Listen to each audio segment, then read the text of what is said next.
ဂျပန်မှာကောလိပ်ပြီးအောင်နဲ့အလုပ်မရနိုင်ဘူးဆိုတာတကယ်လားဒီမိကွန်းနဲ့ပတ်သက်ပြီးတော့ကျွန်တော်ကကိုယ့်ပေါ်အများကြီးမူတည်တယ်လို့ပဲကျွန်တော်ကပြောချင်တယ်မင်္ဂလာပါကျွန်တော်ရေကုန်ပါဒီနေ့ကျွန်တော်တော်တော်များများမေးထားကြတဲ့အရာကကြတော့ကျွန်တော်ဒီဂျပန်မှာကောလိပ်ပြီးအောင်နဲ့ work visa နဲ့ပတ်သက်တဲ့အလုပ်ရနိုင်တာမရနိုင်ဘူးလားဆိုပြီးကိုယ်ပဲဖြစ်ပါတယ်မိကွန်းနဲ့ပတ်သက်ပြီးတော့ကျွန်တော်ကကိုယ့်ပေါ်အများကြီးမူတည်တယ်လို့ပဲကျွန်တော်ကပြောချင်ပါတယ်ဆိုတော့ဘာလို့ကိုယ့်ပေါ်အများကြီးမူတည်လဲဆိုတော့နံပါတ်1ချက်ကျွန်တော်တို့အကြောင်းရင်းမှာတာကျွန်တော်တို့မြန်မာကကျောင်းသားတော်တော်များများကျွန်တော် language school တက်တဲ့အချိန်မှာပဲကျောင်းရွေးကြတယ်ကျွန်တော် college ပြောင်းတဲ့အခါမှာ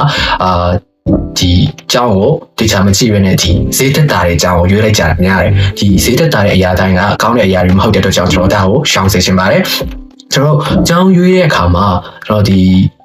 ဒီကျောင်းဒီတကယ်တမ်းကိုယ့်ရဲ့အနာဂတ်အတွက်အလုပ်ရှာပေးနိုင်တဲ့ကျောင်းလားဒါမှမဟုတ်ဒီကျောင်းဒီ visa ရဖို့အတွက်ပဲလုပ်ပေးတဲ့ကျောင်းလားဆိုတာကျွန်တော်တို့အရင်စုံစမ်းရမှာဖြစ်ပါတယ်ဆိုတော့ဒီကျောင်းကိုအကြောင်းကျွန်တော်တို့တေချာကြည့်ဖို့ဆိုရင်ဒီကျောင်းရဲ့ website တွေရှိမယ်ဒီမှာဒီ website တွေမှာဆိုရင် review တွေရေးထားတဲ့လူတွေလည်းရှိကောင်းရှိနိုင်လိမ့်မယ်ဒီကျောင်းကိုတက်နေတဲ့ senior တွေရှိလားဒီကျောင်းမှာပြီးသွားတဲ့ senior တွေကရောအလုပ်ရလားဆိုတဲ့အခါမှာကျွန်တော်တို့ဒီဟာကိုကျွန်တော်တို့အကြည့်ပြီးတော့တောင်းရွေးတိမရွေးတိဆိုပြီးတော့ကျွန်တော်ဆုံးဖြတ်လို့ရတယ်လို့ဒီအမဝင်နေ open campus ဆိုတာရှိတယ်ဒီ open campus ကိုကျွန်တော်တို့ကိုယ်တိုင်တွားပြီးတော့ကျွန်တော်သိချင်တဲ့ဟာတွေတိုက်ရိုက်မေးကြည့်လို့ရတယ်မလဲဘူးဆိုရင်ကျွန်တော်တို့အရင်ကကျွန်တော်ပြောခဲ့တဲ့လိုမျိုးမှာ senior တွေဆီကနေမေးမယ်ကျွန်တော်တို့ဒီကျောင်းမှာပြီးသွားတဲ့ senior တွေရှိလားဆိုတာလည်းကျွန်တော်တို့ရှာကြည့်မယ်ဒီကျွန်တော်ဂျပန်မှာကကြတော့ဒီ college တစ်ခုရဲ့စာတင်နှစ်တစ်နှစ်မှာစာတင်နှစ်တစ်နှစ်ရဲ့ကျောင်းချိန်ကကြတော့1090ကနေပြီးတော့1200အထိရှိတယ်။ဒါပေမဲ့ဒီ1090ကနေပြီးတော့1200ကြားထဲမှာရှိတဲ့ကျောင်းတွေကလည်းကျွန်တော်တို့ကိုအလုပ်မရှာပေးနိုင်တဲ့ကျောင်းတွေတော်တော်များများရှိပါတယ်။ဆိုတော့ကျွန်တော်တို့ကျောင်းအရွေးမမှာဖို့ကကျွန်တော်တို့နံပါတ်1အရေးကြီးဆုံးဖြစ်ပါတယ်။ဆိုတော့ကျွန်တော်တို့နံပါတ်2ကကြတော့ကျွန်တော်တို့အလုပ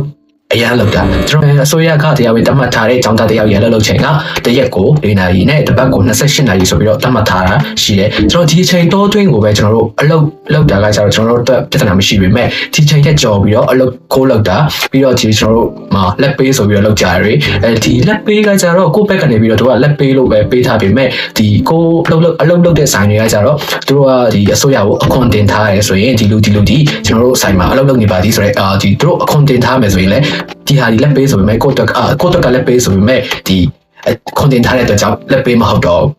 ့လက်ပေးမဟုတ်တဲ့အခါကျတော့တို့ကိုတချို့ကျောင်းတွေဆိုရင်ဒီတချို့ကျောင်းဆိုရင်စာရောက်တယ်တချို့ကျောင်းတွေကကျတော့စာမရောက်ဘူးဒါပေမဲ့တို့မပြောဘူး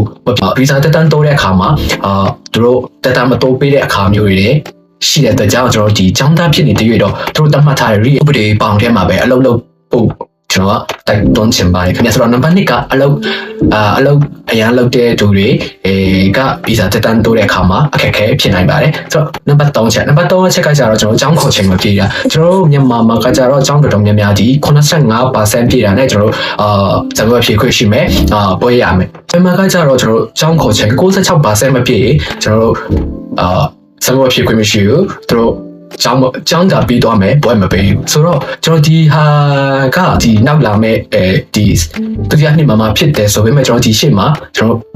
အကြောင်းခေါ်ချိန်မပြည့်ဘူးဆိုရင်လည်းကျွန်တော်တို့အလုပ်လျှောက်တဲ့အခါမှာပြဿနာဖြစ်နိုင်ပါတယ်ဘာလို့ပြဿနာဖြစ်လဲဆိုတော့ဒီအကြောင်းခေါ်ချိန် 96% မပြည့်ကျောင်းတွေကနေပြီးတော့ကျွန်တော်တို့ကျောင်းထောက်ခံစာမထုတ်ပေးဘူးကျောင်းထောက်ခံစာမထုတ်ပေးတဲ့အခါမှာကျွန်တော်တို့ကအလုပ်ရှောင်ခွင့်မရှိဘူးနောက်တစ်ခုကကျတော့အလုပ်ကနေပြီးတော့ဒီကျောင်းသားဒီကျောင်းခေါ်ချိန်ပြည့်လားမပြည့်လားဆိုပြီးတော့လေကျောင်းကိုတောင်းတဲ့အခါလည်းရှိတယ်ဆိုတော့ကျွန်တော်တို့ကျောင်းသားတစ်ယောက်ဖြစ်နေပြီးတော့ဒီကျောင်းခေါ်ချိန်လည်းပြည့်ရမယ်ကျောင်းခေါ်ချိန်မပြည့်ရင်လည်းအလုပ်ရှောင်ခွင့်မရှိတာကြောင့်ကျွန်တော်တို့ဒီကျောင်းသားပြီးတော့မယ်ဘွဲမရတဲ့အတွက်ကြောင့်ကျွန်တော်တို့အလုပ်ရှောက်လို့ရမှာမဟုတ်ဘူးဆိုတော့ဒီအလုပ်ရှောက်လို့မရတာတော့ဒီ work visa နဲ့ပတ်သက်တဲ့အလုပ်ပါတခြားဒီကျောင်းသားပြီးတော့မယ်အလုပ်ကိုကဒီကျောင်းနဲ့ပတ်သက်တဲ့ online မရှိတဲ့အတွက်ကြောင့်ကျွန်တော်တို့ day တို့တခြား visa ကိုပြောင်းပြီးတော့ဒီမှာဆက်နေတော့ရတယ်ဒီကျောင်းနဲ့ပြီးထားတဲ့ကျောင်းဒီ college ကနေစင်ထားတဲ့လက်မှတ်မရှိတဲ့အတွက်ကြောင့်ဒီ college နဲ့ဒီ major နဲ့ပတ်သက်တဲ့အလုပ်ကိုတော့ရမှာမဟုတ်ဆိုတော့နံပါတ်4ချက်ကကျတော့အခွန်မဆောင်တာကျွန်တော်တို့အကြောင်းသားတော်များများကအကြောင်းသားဖြစ်နေတဲ့တော့ကျွန်တော်အခွန်ရှောင်လို့ရတယ်ဒါပေမဲ့ကျွန်တော်ရှောင်လို့မရတဲ့အခွန်တွေလည်းရှိတယ်ဒါပေမဲ့အနေနဲ့တာမန်အလုပ်လုပ်တဲ့သူတွေချက်ကျွန်တော်အကြောင်းသားတွေမှာဆောင်ရတဲ့အခွန်တွေကတော်တော်နေပါတယ်ဆောင်ရတဲ့အခွန်တွေကကျတော့ကျွန်တော်ကျန်းမာရေးအခွန်တစ်ခုလောက်ပဲရှိနေတယ်ဒီကျန်းမာရေးအခွန်ကျွန်တော်ဒီစိတ်ရုံမတော်ဘူးစိတ်ကမတော်ဘူးဆိုပြီးတော့ဒီကျန်းမာရေးအခွန်မဆောင်ထားဘူးဆိုရင်အလုပ်လျှောက်တဲ့ခါမှာပဲဖြစ်ဖြစ်တချို့အလုပ်လျှောက်တဲ့ခါမှာဆိုရင်ဒီအခွန်ဆောင်ထားတဲ့စာရွက်စာတမ်းတွေတောင်းတယ်ပြီးတော့ကျွန်တော် visa တက်တန်းတိုးတဲ့ခါမှာလည်းဒီအခွန်ဆောင်ထားတဲ့စာရွက်စာတမ်းတွေတောင်းတယ်ကဲလို့ကိုကဒီအခွန်မဆောင်ထားခဲ့ဘူးဆိုရင် ကျွန်တော်ဗီဇာတက်တန်းတိုးတဲ့အခါမှာအခက်အခဲဖြစ်နိုင်တယ်လို့ဒီအလုပ်ကနေပြီးတော့ကိုရထားတဲ့ဒီအလုပ်ခါစာတွေကိုလည်းပြန်ဖြုတ်တဲ့အခါမျိုးမှာလည်းရှိတယ်။ဒါကြောင့်ကျွန်တော်တို့အခွန်ကိုတော့တေချာဆောင်ဖို့ကျွန်တော်ကပြောချင်ပါတယ်။နံပါတ်5ချက်ကကျတော့ကိုယ်တိုင်ကဘာလို့ကိုယ်တိုင်လို့ပြောလဲဆိုတော့ချို့အကြောင်းတွေကတော်တော်ကောင်းတယ်။ကျွန်တော်တို့အကြောင်းမှလည်းရှိတယ်။အကြောင်းတွေကကျတော့အလုပ်မိတ်ဆက်ပေးတယ်။ဒီအလုပ်မိတ်ဆက်တဲ့ community တွေနဲ့ချိန်ပေးတယ် interview တွေလုပ်ပေးတယ်။ဒါပေမဲ့ကိုယ်တိုင်ကမလှုပ်အကြောင်းကတော့ဆရာမတွေကကျတော့ဒီနေရာမှာဘာရှိလဲဒီနေရာမှာအလုပ် interview ရှိတယ်တွားလိုက်ဒီနေရာမှာဗါလေအလုပ်မိတ်ဆက်ပွဲတွေရှိတယ်တွားလိုက်ဆိုတဲ့အချိန်မှာကိုကတုံမလှုပ်တုံမလှုပ်တဲ့အခါမှာဒီကိုတော့ပဲကိုပဲနောက်ကြမှာဘာလို့ဆိုတော့ကျွန်တော်ဒီတမန်အတွေ့အကြုံရှိတဲ့လူတယောက်ကပဲအချိန်မှာဆိုအလုပ်ရှောက်လို့ရပေမဲ့ကျွန်တော်တို့ဘွဲရပြီးခါစားလူတွေကကျတော့ကျွန်တော်ဒီဘွဲမရခင်တနှစ်ကြိုပြီးတော့အလုပ်ရှာရတယ်ကျွန်တော်တို့မြန်မာပြည်လိုမျိုးဘွဲရပြီးမှအလုပ်ရှာရတာမဟုတ်ပဲねကျွန်တော်တို့ဒီဥပမာ college ကနေနှစ်ရှိတဲ့အခါမှာဆိုရင်ကျွန်တော်ဒုတိယနှစ်မှာအလုပ်ဆက်ရှာရတယ်ဒုတိယနှစ်ရဲ့3လပိုင်းနောက်မှာအလုပ်ဆက်ရှာပြီးတော့ဒီဘွဲရတာ3လပိုင်းဆိုတော့ဒီအတော်တွင်းမှာနောက်နှစ်3လပိုင်းမှာဘွဲရဆိုတော့ဒီအတော်တွင်းမှာကျွန်တော်တို့ကအလုပ်ကိုရစေရမယ်ကဲလို့ဒီကြားထဲမှာကျွန်တော်တို့အလုပ်မရဘူးဆိုရင်ကျွန်တော်တို့တစ်နှစ်အောက်တော့မှာဖြစ်ပါတယ်ဆိုတော့ကျွန်တော်တို့ဒီကြားထဲမှာကိုကမလှုပ်ဘူးကိုကဖင်လေးနေမယ်ဆိုရင်ကိုကသူများထက်နောက်ကျသွားမယ်ဒီ3လပိုင်းအထိကိုကအလုပ်မရဘူးဆိုရင်ကျွန်တော်တစ်နှစ်အောက်တော့မှာဖြစ်ပါတယ်ဆိုတော့ကျွန်တော်ကိုယ်တိုင်ကလည်းအများနဲ့ active ဖြစ်နေရမယ်ကိုယ်တိုင်ကဖင်လေးနေမယ်ဆိုရင်လည်းအလုပ်ရမှာမဟုတ်ဘူးဆိုတော့ကျွန်တော်ပြောပြထားတဲ့ဒီနားချက်ကကြတော့ဒါနံပါတ်1ချက်ကကြတော့အကြောင်းရွေးမမှားဘူးနံပါတ်2ကကြတော့အလုပ်တွေအနေငါမလုပ်ဘူးနံပါတ်3ကကြတော့ဒီကျောင်းသားတယောက်ဖြစ်နေသေးတော့ကျောင်းပုံမှန်တက်ဖို့